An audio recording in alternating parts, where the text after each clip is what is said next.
So the first thing we do is find the total derivative. So derivative of cos is minus sine, and derivative of sine is cos. And then we could re-express it like this.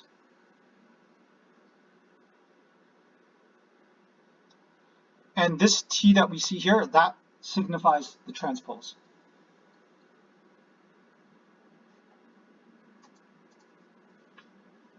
If the MVT was true, if the MVT is true for vector valued functions, then if A and B are inside a real line, there exists T between the A and B such that f of A minus f of B would equal to the derivative, the total derivative at C times A minus B. And this would need to be satisfied for all choices of A and B. So consider the specific example. Consider,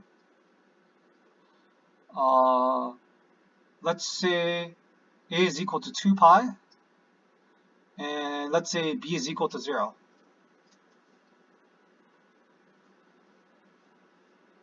F of A minus f of B, in this case it's just cos of 2 pi comma sine of 2 pi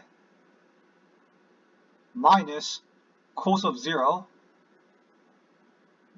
minus sine of 0, not minus, just sine of 0. But we know that cos of 2 pi is equal to cos of 0 and sine of 0 is equal to sine of 2 pi. So this just simplifies off to the 0 vector. On the other hand, df of, let's say, any possibility C times A minus B, that's going to be minus sine of C comma cosine of C times 2 pi minus 0. And that would simplify to just being minus 2 pi times sine C comma 2 pi times cos of C, where C is a value between 0 and 2 pi. And the mean value theorem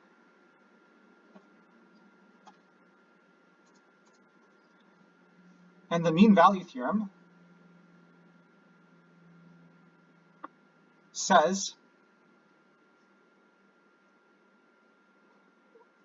that this equals to that. So for those two to be equal, it says that 0, 0 is equal to minus 2 pi times sine of C, 2 pi times cosine of C for some C between 0 and 2 pi.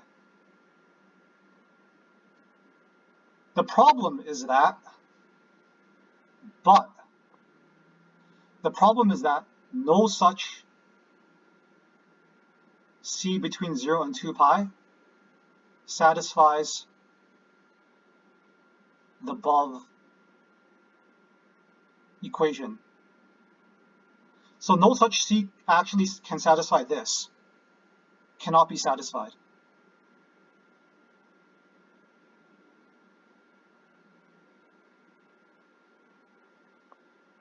Therefore, we actually conclude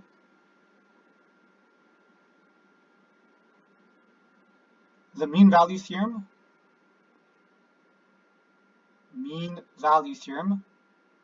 does not hold for vector valued functions.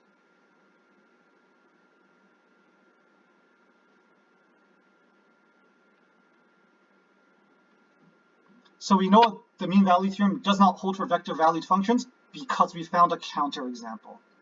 And that's it for question 1.